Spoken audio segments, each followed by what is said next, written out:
hours, and we have had so much fun and such an exclusive interview. We got a tour yesterday of the Oval Office and a little bit of the White House. We sat down with the President of the United States for an interview, an exclusive interview, to find out what he's going to be talking about tonight. The only problem is we didn't tape it.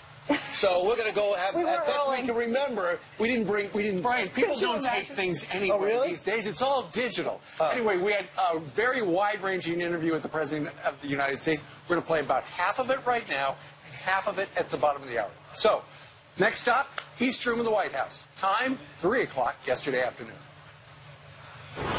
Mr. President, thank you very much for the invitation. Thank you. And by the way, thank you very much for the shout-out you gave at your press conference about 10 days ago. That's true, I did. You have treated me very fairly, and I appreciate it. Did you take much heat for that from the other network? No, not really. I think they know it's true.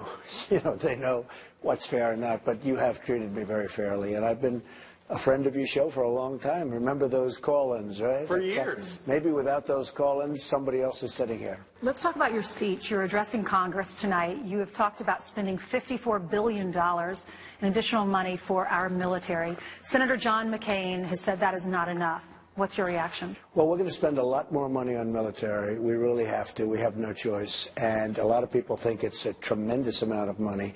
It could be actually $30 billion more than that. We're going to upgrade our military very substantially. Remember this, I also am going to get involved in negotiating. We have many planes and boats and ships and everything that we are spending too much money individually on. We're going to get involved in negotiating. We're going to be able to get, I think, a lot more product for a buck. And I'm going to be very, very serious about it. We saved $700 million plus on a F-35 after I got involved. And I have to tell you, Lockheed was terrific. But we saved a lot of money on airplanes, and that number is going to increase very substantially as we keep going. We will be having the greatest military that we ever had by the time I finish. Mr. President, you'll have the biggest, if tradition means anything, and I know everything's a little bit different these days, right. You'll have the biggest audience for a State of the Union-like address this year, bigger than any other year. Having said that, how do you plan on capturing that opportunity for yourself and for your administration? You know, Brian, all I can do is speak from the heart and say what I want to do. We have a really terrific, I believe, health care plan coming out. We have to understand Obamacare has been a disaster. It's way out of control, doesn't work. We're coming out with a health care plan that I think will be terrific. It'll be very inclusive, and I think it's going to do really what people are wanting it to do. But I'll be talking about that. I'll be talking about the military. I'll be talking about the border. And remember this, on the border and throughout our country, we're getting the bad ones out, the bad people, gang members, drug lords, in some cases murderers. Has that not been communicated? Do you think that has not been communicated effectively? I don't think so. No, I don't think it's been. Maybe it's my fault. But, you know, when they show people being taken out, these are people that are, we're looking at the bad ones. And I said that from day one. I said from the day I'm president, we're getting rid of the bad ones. And a lot of people understand it. I can tell you the communities where we're removing people that are really trouble and really frightening to a lot of the people that live there, those communities are very, very happy. Sure. Mr. President, you're going to spend $54 billion at least more on the military, and the people who in our audience like that love this, and you've said you're going to do that all along. You're going to make big spending cuts at the EPA and State Department. Where's the money come from? Well, because it doesn't seem, if you cut all the money from EPA and all the money from state, that's about $50 billion. Well, I think the money's going to come from a revved up economy. I mean, you look at the kind of numbers we're doing, we were probably GDP of a little more than 1%. And if I can get that up to 3 or maybe more, we have a whole different ballgame. It's a whole different ballgame. And that's what we're looking to do. But to get the economy going, you got to get the Affordable Care Act replaced and repealed, and you got to do something about taxes. And how close are we to either of those? Right. We're going to be doing things having to do with other countries because we're treated very, very unfairly. When we help them, even militarily, we're going to ask for a form of reimbursement, which right now, I mean, we have countries where we're taking care of their military. We're not being reimbursed, and they're wealthy countries.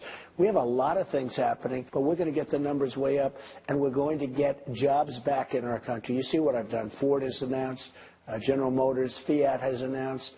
They're all building big plants. They're all coming back into the United States. They were fleeing. They were fleeing our country. And you mentioned EPA. we have right now, I call it the veins of the country. We have right now hundreds and hundreds of massive deals that are tied up with environmental protection. When they are, Scott Pruitt, who's terrific, just got approved, but when he gets going, those projects are going to be freed up and they're going to be sailing, and you're talking about thousands and millions, actually, of jobs. You ran on jobs. You ran on draining the swamp. You ran on repealing and replacing Obamacare. When do you start to put pressure on Congress, the swamp, to get something done to repeal and to replace? Well, I think that Paul Ryan and his whole group have been terrific. I just left Paul Ryan and Mitch McConnell. And, you know, Paul's working very hard. You know, healthcare is a very complex subject. If you do this, it affects 9 different things. If you do that, it affects 15 different things.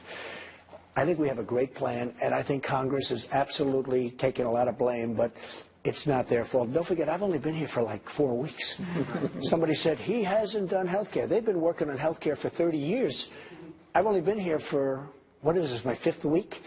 And we're set to propose a plan, and I'll be talking about it, as you know, tonight. But we're all set to do a plan, and I think it's going to be something that's going to be really respected. And you take a look at what's going on with the stock market. Trillions of dollars of value have been created since I won the election. I mean, trillions. No, I mean, the stock market's very enthused, and that's jobs. But I just have to bring back 2 things in your cabinet. You have an OMB director, finally. He said you have to take an axe to entitlements. Your Treasury Secretary says we're not touching it. Who's right? Well, I'll tell you who's right. If the economy sails, then I'm right, because I said I'm not touching Social Security. So your OMB is wrong? I'm not saying anybody's wrong. I'm just saying this. If we, and I think this is what's going to happen, Brian, I think our country's going to sail. Mr. President, you announced via Twitter the other day you're not going to go to the White House Correspondents' Dinner. How come? Well, I am not a hypocrite, and I haven't been treated properly, and that's okay, which is fine. You know, let everybody treat me. Some of the left say you just can't take it. Maybe we'll have a small, oh, no, do they say that? No. Well, I've taken it. Do you know, one of the great misconceptions, when President Obama was up, was it now, a long time ago, 5 years ago or whatever, I loved that evening. I had the greatest time. I was there. You were the target? I was the target. You were the piñata. And can I be honest? I had the greatest time. Now, I can't act like I'm thrilled because they're telling jokes. I mean, he was telling jokes. I'm going to change the name of the White House to Trump House and other things. And he was I thought he did a good job, and he was very respectful. It was fun. And I enjoyed it. And I left, and I told the press, they were all said, did you have a good time? I said, it was fantastic.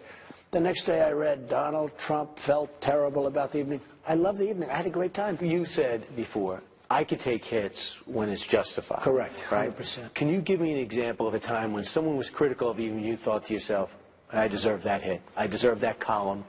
No, I deserve probably that. I could never do that. But I'm not going to give you any ideas. No, but I'm not going to give you any past, ideas. do you ever think to yourself, wow, I kind of screwed that up. I kind of deserved that hit. Yeah, sure. And you know what, honestly, if I do that, if that does happen, and if I take a hit, I won't give you any additional ammunition. But over the years, you make a mistake. I fully understand when they hit you. But when they make stories up, when they create sources, because I believe that sometimes they don't have sources. You know, the sources don't exist. And sometimes they do exist. I'm not saying all sources, but I believe that a lot of the sources are made up. A lot of the stories are made up. I believe a lot of the stories are pure fiction. They just pull it out of air. I just thought, in light of the fact of fake news and all of the other things that we're talking about now, I thought it would be inappropriate. Too cozy?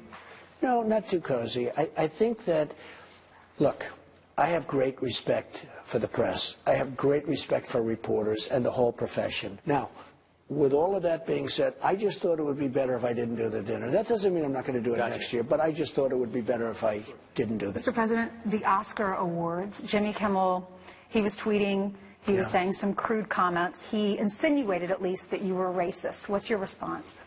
Well, look, you know, it just seems the other side, whenever they are losing badly, they always pull out the race card. And I've watched it for years. I've watched it against Ronald Reagan. I've watched it against so many other people. And they always like pulling out the race card.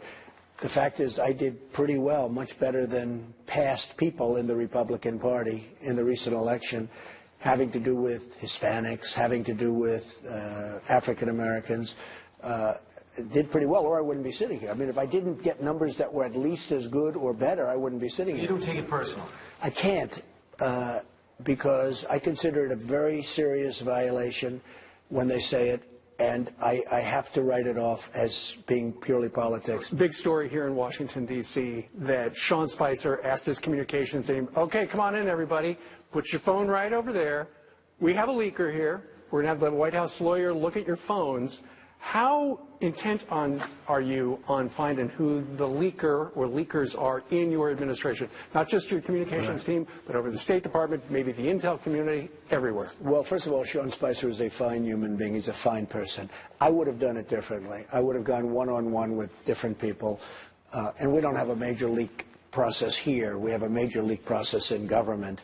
But I would have handled it differently than Sean, but Sean handles it his way, and I'm okay with it. Yeah, you don't want to have Did leaks. they figure out who the leaker was? We have sort of ideas, but don't forget, we have people from other campaigns. We have people from other governments. We've got a lot of people here. So you wish you didn't do it that way? I would have done it differently. How would you have done it? I would have brought one-on-one. I would have had one-on-one sessions with different people. I might have done that. I mean, you know, there are things you can do that are a hell of a lot worse than that, I'll be honest with you. But I think I would have done it differently. But, you know, he's done a very good job, and that's the way he chose to do it. Okay, that is part one. We've got a lot more coming up at the bottom of the hour. And I'll tell you what, he tells us some.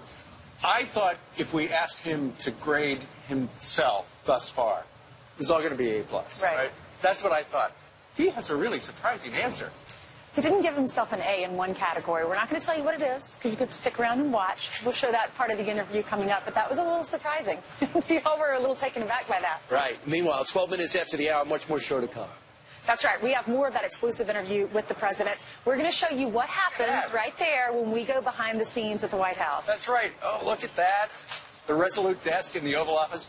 Meanwhile, somebody who will be in the room tonight when the president makes his joint session of Congress address is Congress.